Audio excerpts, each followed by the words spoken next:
नहीं, सबसे पहले तो मैं हमारे माननीय प्रधानमंत्री जी और भारतीय जनता पार्टी के सभी हमारे जो नेतागण हैं, हमारे जेपी नड्डा जी, हमारे अमित शाह जी और हमारे सभी केंद्रीय मंत्रीगण, हमारे जितने भी प्रदेश के हमारे प्रदेश अध्यक्ष जी, हमारे सभी प्रदेश के नेतागण और फिर हमारे जो कार्यकर्ता हैं जिन्होंने इतनी मेहनत की, क्योंकि मैं नई थी क्षेत्र में, लेकिन मुझे कुछ ज्यादा नहीं करना पड़ा।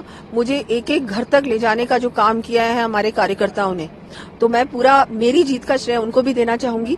और पूरी तरह से भारतीय जनता पार्टी बहुत अच्छी तरह से चुनाव लड़ी है और परिणाम भी बहुत अच्छा आया है।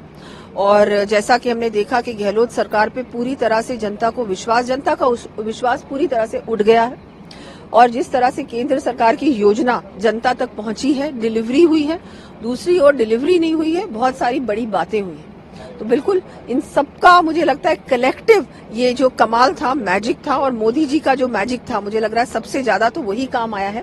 और जिस तरह से मध्य प्रदेश में और छत्तीसगढ़ में भी और राजस्थान में हम लोग बहुत बड़ी बहुमत से सरकार बना रहे हैं, ये उसी का मुझे लगता है कि रिजल्ट है कि जिस तरह से हम लोग सब पूरी जनता पूरी देश की मोदी जी पर विश्वास करती है और मेहनत की। मुझे लगता है सबसे ज्यादा मेहनत जो हमारा कार्यकर्ता नीचे से लेके ऊपर तक एक कार्यकर्ता के रूप में हम सबने एक साथ कलेक्टिवली काम किया है, उसका ही नतीजा है। दिया जी, अब चूंकि जीत आपकी हो गई और प्रदेश में भाजपा की सरकार भी बन गई, साफ तौर पे दिख रही है स्पष्ट बहुमत के साथ।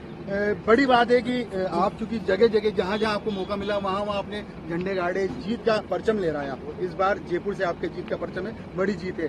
क्या मान के चले अब अगला ताज, क्योंकि अब जब सरकार बनेगी तो क्या बड़ा ताज क्या रहेगा आपके?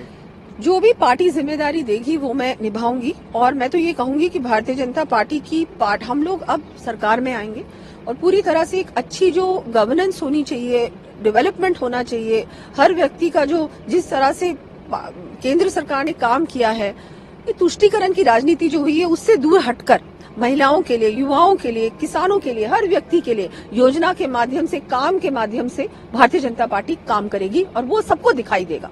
लॉ एंड ऑर्डर भी जो बिल्कुल खत्म हो चुका है राजस्थान में, अब आपको दिखेगा कि कैसे लॉ एंड ऑर्डर का मतलब क्या होता है। जनता को उत्सुकता थी कि आज क्या होने वाला है, मत का पिटारा खुला, बहुमत आता हुआ नजर आया, आप जीती। अब चर्चा है कि मुख्यमंत्री कौन होगा बीजेपी में। ये चर्चा देखिए बिल्कुल भी चर्चा का विषय नहीं है, क्योंकि ये डिसीजन तो पार्लियामेंट्री बोर्ड लेगा, हमारी टॉप लीडरशिप है वो लेगी, तो उन पे छोड़ते हैं, वो जो भी डिसाइड करेंगे हम सब उसके साथ जाएंगे। लास्ट प्राथमिकता कह रही कि लास्ट प्रश्न सरकार में आप लोग। सरकार में तो मैंने जैसे बताया कि डेवलपमेंट रहेगी, युवाओं के बारे में हमको सोचना है, रोजगार कैसे देना है, महिलाओं को सुरक्षा कैसे देनी है, उनको कैसे आगे बढ़ाना है। राजस्थान में इतना कुछ पोटेंशियल है, उस फुल पोटेंशियल को कैसे टैप करना है और क्या हम लोग कर सकते हैं, यहाँ एम्प्लॉयमेंट हब कैसे बनाना है, बहुत सारी चीजों का, टूरिज्म की इतनी पॉसिबिलिटीज हैं जो अब और भी एक्सप्लोर हो सकती हैं, मैन्युफैक्चरिंग की है, हमारे नेचुरल रिसोर्सेज इतने ज्यादा है, अभी तक फुली उनका हम लोगों ने यूटिलाइजेशन नहीं किया है। तो ये सब चीजें हैं और बहुत सब चीजें वैसे भी देखिए, केंद्र सरकार ने रोड्स इतनी बनाई है राजस्थान में,